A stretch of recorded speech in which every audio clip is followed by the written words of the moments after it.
What's going on, everybody? Gamrtalk, thank you for having Junkieville. Let's jump in. Gamrtalk sent me some questions to get into today. 10 questions about Qb1Junkie. You will never be the same once you hear the answers. No, you'll be fine. Most of you that are regulars over in Junkieville, you've heard a lot of this before, but let's jump into it. Here we go. Question number 1. Where are you from and what is your username? Well, my username is Qb1Junkie. You can see right there. Welcome to Junkieville. Qb1Junkie is my username. Where am I from? Man, that's a difficult question. Right now, I'm in Durango, Mexico. For 2 years before this, I was in San Antonio, Texas. For 7 years before that, I was in Bandung, Indonesia.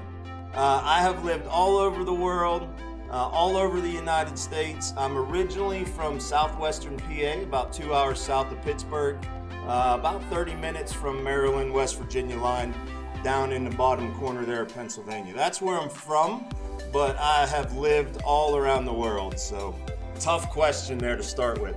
Number 2, what is the origin of your username and what does it mean? Back in the 90s, my bride and I met in San Angelo, Texas, and we used to travel down to San Antonio to a sports bar called Fatso's.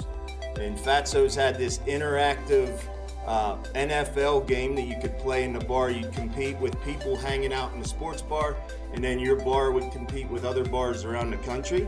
And what you would do is you would pick the plays before they happen. You would pick pass or run, you would pick short, medium, or far, you would pick the left side of the field, the right side of the field, the middle, and you'd get points for right guesses. And that game was called Qb1 Interactive. So since the early 90s, I have been Qb1Junkie. So that has been my first email address, and that has been my name. That's where it comes from. Qb1 Interactive. Back in the 90s. All right, number 3. How long have you been streaming for, and what made you want to start streaming? I've been streaming for 2 years now. October made 2 years. I started October 2017. During my time in Indonesia, all my students knew that I played 7 Days to Die, and they knew that I was into Civ 5, and they knew that I was a big gamer, and I watched YouTube videos. So they turned me on to this thing called Twitch Entertainment. It had just made the switch from Justin TV, and they told me about it.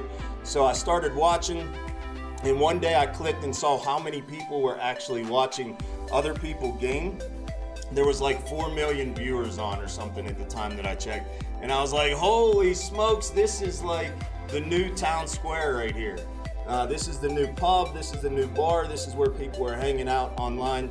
So I decided when I was over in Indonesia, once I got back to the States, that I was gonna give it a go. And I did. So that's how I got started on Twitch TV. Number 4, how often do you stream and do you follow a schedule? I recently came back to Twitch after 6 months away.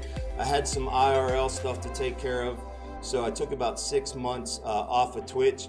But since I've been back, I'm trying to hit 6 days a week, Monday through Saturday. Monday through Thursdays, I start at 8 p.m. Central Time, and then Fridays and Saturdays, I do day streams. Saturdays on my sub server with the citizens of Junkieville that want to hop in with me. So I'm trying to get back to that regular 6 hours a week, or 6 days a week. I was streaming 8, 10, 12-hour streams. Right now I'm about 6-hour streams, 6 days a week. So that's what's going on with that. Number 5, what are some of your favorite games to stream? 7 Days to Die, obviously, is my game. That's the game that got me partnered. That's the game that I premiere mainly on in Junkieville over on my channel. But I love streaming survival games, early alpha crafting games, zombie games, strategy games, building games. A few first-person shooters. I did do a couple early on when I first started the channel, but mainly survival crafting games, 7 Days to Die primarily. Number 6, what are some tips you would give to new streamers? Well, I don't know that any new streamers would listen to my tips, but the first thing that I would say is there's a reason that you're going live with a live audience, and that's because you want to interact with them. So remember that when you start streaming, that you're here for the community. You're streaming live so you can interact with your audience. If you don't enjoy that, go make videos and post them somewhere else. don't live stream. So if you want to be a live streamer, first and foremost, remember it's about the community. It's about the community, right? Not just about the game you're playing. It's not about you. Make sure your viewers feel like you want them there. If people feel like they're bothering you when they talk to you or they're interrupting your gameplay, then me personally, I'm not going to watch that stream.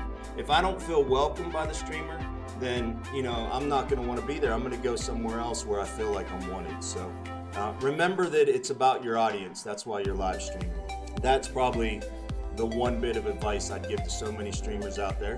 The other thing is, don't feel entitled to have viewers. A lot of people think just because I hit go live, people need to come watch me. Every viewer is precious. Make them feel that way. Thank them for being there. Don't get that entitled feeling that I'm going live 5, 6, 7, 8 hours a day. Why aren't people watching me? People should be watching me. That's not the case. You have to earn that trust, build that community. Don't think it's going to happen overnight. Number 7, do you have any streaming goals, and what are you doing to reach them? I had to think about this one a lot this morning, because goals are not something that I'm good at setting, but I narrowed it down to what do I want to be remembered as. When my time on Twitch is done and I'm done streaming and people think back about Junkieville, what do I want them to remember? And I think it's that I cared as much about other streamers and their communities as I did my own community. So if I were to set a goal right now, it'd be to help other streamers reach their goals. That is my goal. I put a lot of time into the Nameless family, which is a community that myself and Rabbit and Little Zammy started mainly to support other streamers and to help them out and to use my platform and to use Junkieville and use my stream to help other streamers reach their goals. So if we could get some streamers partnered in Nameless family, if we can help other streamers say they successfully reached their goals, then I will have reached my goal. That's truly my goal. Number 8, have you or would you ever meet up with someone that you met through Twitch? Yes, I have met some fellow streamers and some viewers that I met through Twitch. The next opportunity to meet up with me will be at PAX South down in San Antonio in January. I'll be there, but I would love to meet you. If you're a fellow streamer, I'd love to grab a drink with you and chat about your stream and what you're doing. If you're a viewer, I'd love to grab a drink with you and just chat and see how life's going. I am a man of faith, so if you got needs out there and you need somebody to pray with, I'd love to pray with you. So yeah, I would love to meet other streamers and my viewers, absolutely.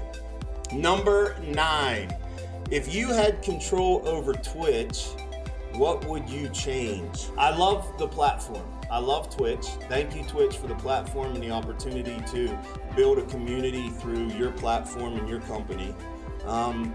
Far be it from me to suggest to them what they should change. However, if I had an ear for a day, I would tell somebody, hey, quit changing stuff and fix what you already got. Try to cut down on Twitch being twitchy. It seems like that they fix stuff that isn't broken all the time, just change for the sake of change. And I would say leave things alone, leave things that are working alone, and work on perfecting your platform, what you got here, and stop changing so much. One thing that I would like to see come back on Twitch is the hype for communities. I would love to see the community tags come back, just the support for individual streaming communities. Streamers put so much work into it. In the communities, not everybody can be part of a stream team. The communities are really about small streamers and streamers that aren't necessarily doing it, trying to become the next, $1 million earner on Twitch, but they're doing it to build community, they're doing it to make friends, they're doing it because they enjoy gaming and they enjoy people. And I would love to see Twitch get back to some of that, supporting the small streamers that are doing it just because they love it. They love gaming, they love interacting with their community. So Twitch, bring back the community tags. Bring back the community tags. Number 10, who is another streamer that inspires you? Wow, I had to think about this one too.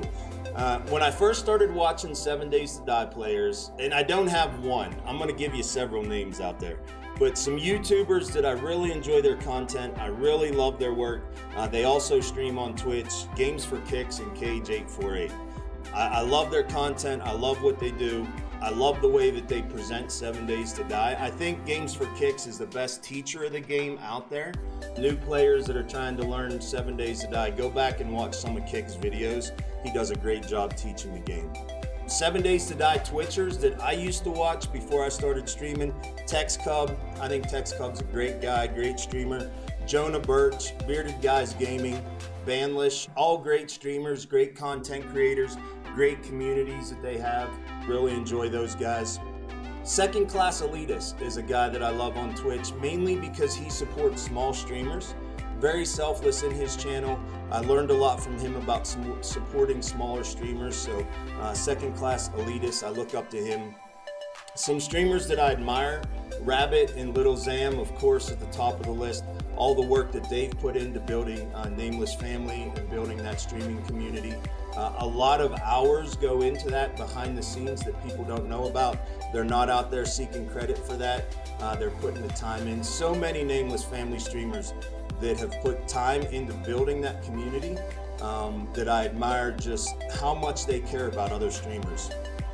And if there was one streamer that I would say I have that I admire, just one name, it'd probably be Jax Mackey. He started BS07, he started the Broadcaster Salute. I'm not part of BS07, but just kind of paving the way. When I first started watching Twitch, it seemed like so many streamers were all about me, look at me. And Jack started something else where we are co-laborers, content creators, we are co-laborers, we are not competitors. And just that attitude that he set for other streamers like myself to get out there and push that. I've heard Vanlish push that. I've heard so many other streamers push that we are co-laborers, not competitors. There's an audience for everybody on Twitch, on YouTube, on Mixer, everywhere. So go out there and work together with other streamers and find your audience. So thank you, Jax Mackey, for that and creating that atmosphere. So that is the 10 questions that Gamrtalk asked me to answer. I hope you learned something about me. Thank you again, Gamrtalk, for giving me the opportunity to answer these questions and lay my heart and my ideas and my thoughts out there. So thank you for that. There we go, 7 Days to Die. Let me get my cam back to where I like it, which is right here. All right, live and in your face.